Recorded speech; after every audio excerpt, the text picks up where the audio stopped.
On Monday, Indian Prime Minister Narendra Modi and President of the United Arab Emirates Mohammed bin Zayed met in New Delhi and signed an agreement to deepen the two countries' ties, including a major gas supply deal, as well as pledges to double bilateral trade and form a strategic defence partnership. This prospective defence partnership follows recent moves by India's rival Pakistan to increase its own engagement in the Middle East, most notably the signing of a mutual defence pact with Saudi Arabia, a notable rival of the UAE. These notable developments point to the evolution of two opposing axes, an India-UAE-Israel axis on one side and a Pakistan-Saudi Arabia-Turkey axis on the other. So in this video, we're going to take a look at the new India-UAE deal and the apparent growth of rival blocs in the region.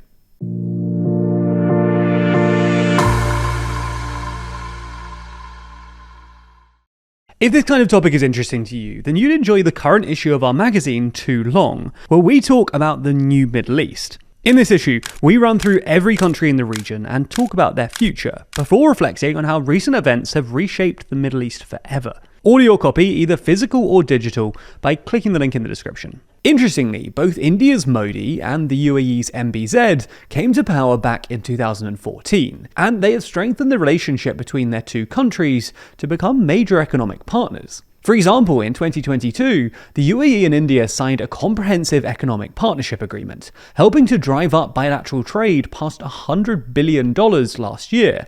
And in 2024, they signed a framework agreement on an India to Europe trade corridor.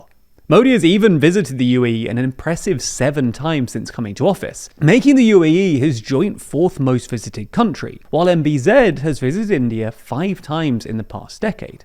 It's also worth noting that India has a particular interest in the UAE, as there are an astonishing 4.3 million Indian nationals living in the UAE, making up the largest expatriate community in the country and about 35% of the UAE's population. Anyway, this week it was MBZ's turn to visit Modi in India. So what actually came out of this meeting? The two countries pledged to double bilateral trade to $200 billion by 2032 and signed a 10-year, $3 billion deal for India to buy liquefied natural gas from the UAE, making India the UAE's largest gas customer. There was also talk of Emirati investment in Modi's home state of Gujarat and commitments to enhance bilateral cooperation in areas like food security, the space sector, science and technology, nuclear energy, and defense and security. Crucially, Modi and MBZ also signed a letter of intent to work towards the formalizing of a strategic defense partnership. Economically speaking, these measures make a whole lot of sense for both sides. The UAE, for example, gets a guaranteed market for its gas exports over the next decade, while India secures a long-term stable gas supply. And the pledge to double bilateral trade is positive for both countries at a time of global trade disruption. And this is also in line with the UAE's Look East strategy and India's outreach to West Asia. But it's the agreement to form a strategic defense partnership that is particularly eye-catching for us. Even though India's Foreign Secretary Vikram Misri described the defense partnership as a natural evolution from the already considerable defense cooperation between the two countries, and not necessarily a response to any specific event that may have taken place in the region, it's hard not to see the move as a response or counter to Pakistan's latest overtures in the region. For those who don't know, Pakistan has been on a bit of a defense and security blitz recently. Most notably, Pakistan signed a mutual defense agreement last September with Saudi Arabia, creating what some have dubbed an Islamic NATO, which we made a video about it if you're interested in learning in more detail. This itself followed 2 key events last year. The first was Pakistan's brief but significant military clash with India in May, and the second was Israel's strike on Hamas leadership in Qatar in September, which freaked Saudi Arabia and others out because it demonstrated that an alliance with the US was not enough to protect you from an attack by an evidently unrestrained Israel. And just days later, the Saudi-Pakistan deal was signed. For Pakistan, deepening its ties with wealthy Saudi Arabia should benefit its chronically stressed economy, while Saudi Arabia will sleep easier knowing that it has a mutual defense agreement with a nuclear power. This pact looks likely to grow too, with well-armed Turkey expected to join the Saudi-Pakistani pact. With this pact and more, Pakistan is seeking to embed itself in the security architecture of the Middle East and even further afield into Africa, making a case for its strategic relevance and capacity as a security provider, hoping to reap the financial and diplomatic benefits that come with that. Reports suggest that Pakistan has nearly finalized a $1.5 billion weapons deal with the Sudanese military, and apparently in December struck a $4 billion deal to sell military equipment to the Libyan National Army. The past year has clearly been a good one for Pakistan's defense industry, with a growing list of countries reportedly in talks to buy Pakistan's JF-17 fighter jet, which is jointly built with China and is now in high demand after being combat tested in last year's clash with India. So it wouldn't be surprising at all if this has at least partly driven India into deepening and formalizing its own ties with its friends in the region. It's also worth noting that this comes after turbulence in India's immediate neighbourhood, with the perception of rising Chinese and declining Indian influence amid changes in government, either through election or revolution, in Sri Lanka, the Maldives, Bangladesh and Nepal. Anyway, what appears to be emerging are two competing regional alignments: the Pakistan-Saudi Arabia-Turkey axis on one hand, and on the other, the India-UAE axis, in which you could probably put Israel too. India has a strong defense and security ties with Israel, while the UAE recognized Israel in 2020 as part of the Abraham Accords, and has become perhaps the key Arab partner for Israel. Pakistan and India are obviously long-term adversaries. Relations between Turkey and Israel have also been volatile for decades, but dramatically deteriorated in recent years over Gaza.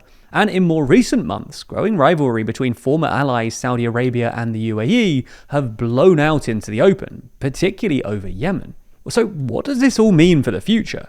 Well, an optimistic take is that all this deeper cooperation within Blocs will enable the countries in question to jointly tackle pressing issues and deter conflicts with rivals, resulting in a safer, more stable and prosperous region and world. The more pessimistic view, however, is that this further sorting of countries into competing regional alliances could create a web of defense pacts that may well drag a whole load of countries into any regional conflagration that could erupt at any point.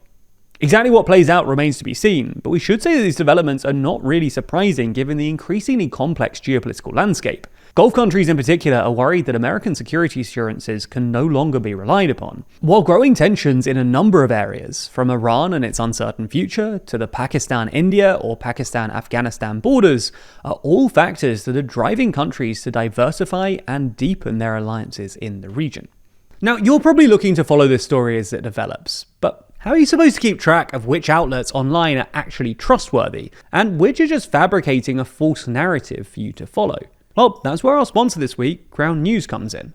That's because Ground News is a website and app that helps you to make sense of the complex and ever-changing media landscape. Now, things can get increasingly overwhelming, with thousands of articles being thrown at us every day, but Ground News puts all of those articles into one place, helping you to fully understand the story from start to finish. Each article even comes with a breakdown into bias distribution, factuality, and ownership of each source. For instance, if we take a look at the story about MBZ's visit to India, we can see that there are 60 sources reporting on it, with most of the coverage coming from the right. We can even dive into how each side is reporting on it by using their bias comparison feature, showing that the left frames the story by foregrounding broader geopolitical context like Trump's Gaza peace plan, while the right highlights India and the UAE's robust ties and strategic partnership. Our absolute favourite feature, though, is their blind spot feed. Here you can see all of the stories that you might not have seen on your feed. So even if you don't agree with the reporting, it's still good to know what's being left out of your bubble. Now, you're probably used to being fed the news that your algorithm has decided is best for you, and breaking out of that spiral is harder than ever. Ground News will do that work for you though, freeing you from the algorithmic restraints and letting you think freely again. So if you want to start questioning the narrative, instead of just consuming it, you can join Ground News today, and using our link you'll get 40% off their unlimited access Vantage plan. All you have to do is subscribe using the link in the description. Go to ground.news/TLDR or scan the code on screen, and you'll be supporting an independent news platform working to make the media landscape more transparent.